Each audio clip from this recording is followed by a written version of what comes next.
Hi guys, ఎలా ఉన్నారు? మరో ఇంట్రెస్టింగ్ వీడియోతో మళ్ళీ మీ ముందుకు వచ్చాను.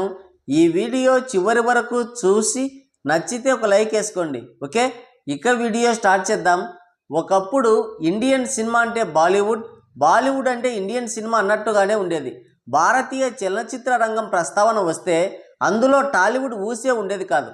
నాగార్జున శివ, చిరంజీవి ఆజ్కా గూండారాజ్, బాలయ్య సమరసింహారెడ్డి సినిమాలతో మెరుపులు మెరిపించిన బాలీవుడ్ మాఫియా ముందు నిలబడలేకపోయారు. వాస్తవానికి తెలుగు యాక్టర్స్ ముందు బాలీవుడ్ యాక్టర్స్ తేలిపోతారు. సీనియర్ ఎన్టీఆర్, నాగేశ్వరరావు అయినా, కృష్ణ శోభన్ బాబు అయినా, చిరంజీవి, బాలకృష్ణ, నాగార్జున, వెంకటేష్ అయినా ఒక్కొక్కరికి ఒక్కో భిన్నమైన శైలి ఉంది, ఒక్కొక్కరికి ఒక్కో ఐడెంటిటీ ఉంది. చిరంజీవి డ్యాన్సులకు పెట్టింది పేరు. ఆయనలా డ్యాన్స్ వేసేవాళ్ళు బాలీవుడ్లో భూతద్దం వేసి వెతికినా కనిపించరు. బాలకృష్ణ డైలాగ్ కింగ్, మాస్కా బాప్. ఒక్కసారి మేకప్ వేసి పాత్రలోకి లీనమైపోయాడంటే ఆ క్యారెక్టర్ యొక్క ఔన్నత్యమే మారిపోతుంది. ఇక నాగార్జునకి యూత్లో యమా క్రేజ్ ఉండేది. నాగార్జున అంటే యూత్, యూత్ అంటే నాగార్జున అన్నట్లుగా ఉండేది. అప్పట్లో ఆయనకి ఒక సపరేట్ ఫ్యానిజం కూడా ఉండేది. ఇక వెంకటేష్ కూడా మల్టీ టాలెంటెడ్ యాక్టర్. తనకి ఫ్యామిలీ ఆడియన్స్లో విపరీతమైన క్రేజ్ ఉండేది. ఆయన సినిమాలు వస్తున్నాయంటే ఫ్యామిలీలు కట్టకట్టుకొని థియేటర్స్లో వాలిపోయేవి. వీళ్ళందరూ కూడా బాలీవుడ్లో ట్రై చేశారు. పైగా వీళ్ళు నిలదొక్కుకోవడానికి కూడా మంచి ఛాన్స్ ఉండేది. కానీ బాలీవుడ్ మాఫియా ముందు, ఆ రాజకీయాల ముందు నిలవలేకపోయారు. బాలీవుడ్ అంటే ఖాన్లు, కపూర్ల సామ్రాజ్యం అన్నట్లుగా ఉండేది. ఆ సామ్రాజ్యం చుట్టూ మాఫియా, నెపోటిజం అనే ఒక ఎత్తైన కంచె అడ్డుగోడగా ఉండేది. దాన్ని ఛేదించి దాటుకొని వెళ్ళడం అసాధ్యంగా ఉండేది. ఒకవేళ నాన్ లోకల్స్ వెళ్ళినా అక్కడ నిలదొక్కుకోవడం అసాధ్యం. టాలీవుడ్ నుంచి అడపదడప ప్రయత్నాలు చేసి కాడి వదిలేసిన కోలీవుడ్ వాళ్ళు మాత్రం ఎప్పటికప్పుడు బాలీవుడ్ని సవాల్ చేస్తూ వాళ్ళ ఉనికిని చాటుకునే ప్రయత్నం చేసేవాళ్ళు. కానీ అది కేవలం ప్రయత్నంగానే మిగిలిపోయింది. దానికి కారణం హిందీ మార్కెట్ చాలా పెద్దది, కోలీవుడ్ అండ్ టాలీవుడ్ మార్కెట్ చాలా చిన్నది. పైగా వాళ్ళు ఇండియన్ సినిమా అంటే బాలీవుడే అని మసిపూసి మారేడుకాయ చేశారు. బాలీవుడ్ అనేది అందని ద్రాక్షగానే మిగిలిపోయింది మనకి. తాడుతో వేలాడదీసిన కోడిని చూస్తూ నీళ్లు పోసుకొని అన్నం తిన్నట్టే ఉండేది మన పరిస్థితి. అలాంటి శత్రు దుర్భేద్యమైన బాలీవుడ్ సామ్రాజ్యాన్ని కకావికలం చేశాడు ప్రభాస్. బాలీవుడ్ మాఫియాని తొక్కి నార తీశాడు. కొన్ని దశాబ్దాలుగా బాలీవుడ్ని శాసిస్తున్న ఖాన్ల త్రయానికి, కపూర్ల శాసనానికి మెడలు విరిచాడు. కొన్ని సంవత్సరాల టాలీవుడ్ కళలకి జీవం పోశాడు. బాలీవుడ్లో జెండా పాతాలనే తెలుగు హీరోల జీవితాశయానికి మార్గం చూపించాడు. మేము మాత్రమే ఇండస్ట్రీలో నెంబర్ 1గా ఉండాలి, మేము మా వాళ్ళు తీసిన సినిమాలే ఆడాలి, మేము తప్ప, మా వారసులు తప్ప ఈ బాలీవుడ్ని శాసించే అధికారం ఎవరికీ లేదు, ఉండకూడదు అనే కుంచిత స్వభావంతో ఉండే ఆ ద్వంద్వ త్రయానికి 3 చెరువుల నీళ్లు తాగించాడు. బాహుబలి మూవీతో బాలీవుడ్ మాఫియా పద్మవ్యూహాన్ని కకావికలం చేసి బీభత్సం సృష్టించాడు. బాలీవుడ్ మాఫియా పతనానికి గుర్తుగా చరిత్ర మరువని విజయాన్ని చిహ్నంగా నిలబెట్టాడు. భారతీయ చలనచిత్ర రంగం అంటే బాలీవుడ్ మాత్రమే అన్నట్టుగా ప్రొజెక్ట్ చేసి చిత్రీకరించిన ఒక అందమైన అబద్ధాన్ని చెరిపేసి సువర్ణాక్షరాలతో టాలీవుడ్ చరిత్రని లిఖించాడు. ఈ మాఫియా బాలీవుడ్ చుట్టూ కట్టిన శత్రు దుర్భేద్యమైన కోటని చూసి కొన్ని దశాబ్దాల పాటు రీజనల్ ఫిలిమ్స్ భయపడ్డాయి. ఒకే వేటుతో ఆ కోటని బద్దలు కొట్టాడు ప్రభాస్. 100, 200, 300, 500 కోట్లు మాకే సాధ్యమంటూ కాలరెగరేసిన ఖాన్ల త్రయాన్ని కళ్ళు చెదిరే కలెక్షన్స్తో, కల్లో కూడా సాధ్యం కాని రికార్డ్స్తో బెంబేలెత్తించాడు. ఏ ఖాన్లకి, క్రిటిక్స్కి భూతద్దం వేసి వెతికినా కనిపించనంత ఎత్తులో బాలీవుడ్ సింహాసనంపై కూర్చున్నాడు. పెద్ద హీరోలని ఎగిరిపడుతూ ఇండియన్ ఫిలిం ఇండస్ట్రీకి వాళ్లే దిక్కని, దిక్కుమాలిన వేషాలు వేసిన వాళ్ళకి ఏ దిక్కు లేకుండా చేశాడు. ఇండియన్ ఫిలిం ఇండస్ట్రీని శాసించేది మేమే అని నిక్కి నీలుగుతున్న టైంలో బాహుబలి అనే మూవీతో ప్రభాస్ పెను తుఫానులా విరుచుకుపడ్డాడు. అందిన కాడికి తుడిచిపెట్టేశాడు. బాలీవుడ్ నెపోటిజాన్ని, మాఫియాని, మేమే కింగులమని ఎగిరెగిరి పడుతున్న వాళ్ళని సమూలంగా, శాశ్వతంగా నిర్మూలించేశాడు. సౌత్ ఇండస్ట్రీస్ని చాలా చీప్గా చూసేవాళ్ళు.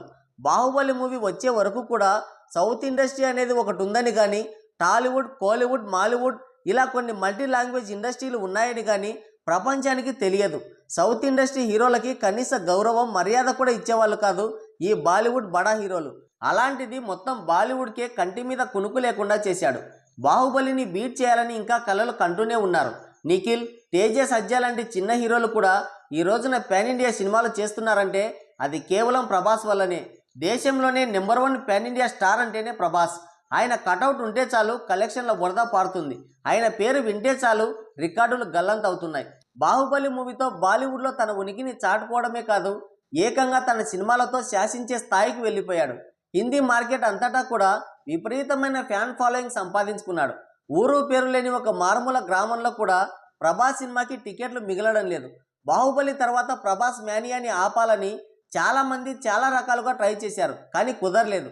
అంత లోతుగా ప్రభాస్ మేనియా పాతుకుపోయింది. సినిమా రిజల్ట్తో సంబంధం లేకుండా 100 కోట్లు కొల్లగొడుతున్నాడు.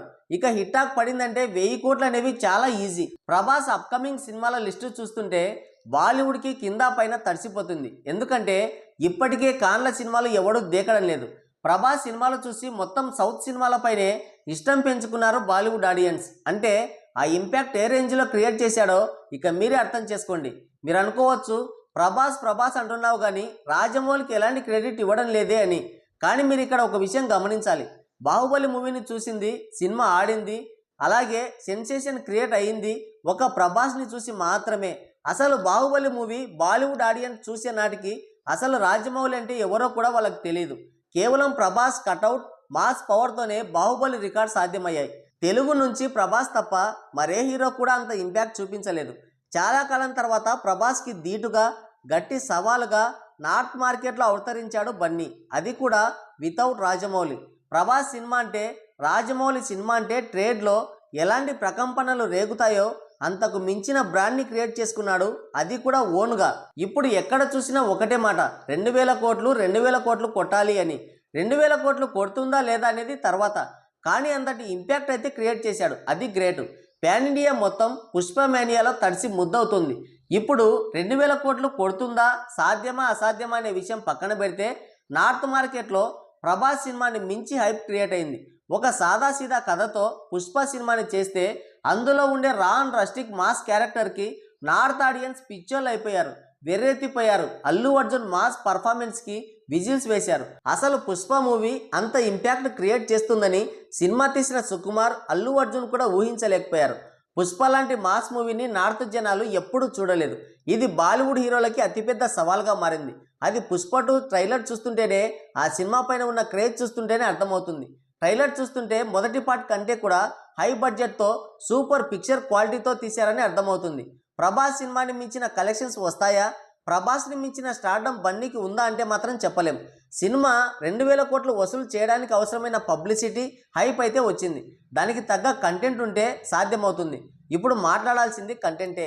పుష్ప ట్రైలర్ లాంచ్ ఈవెంట్ పాట్నాలో పెడితే బడా బాలీవుడ్ హీరోలకే కల్లో కూడా రానంత జనం వచ్చారు. పైగా హిందీలో మహారాష్ట్ర తర్వాత యూపీ, బీహారే అతిపెద్ద సినిమా మార్కెట్.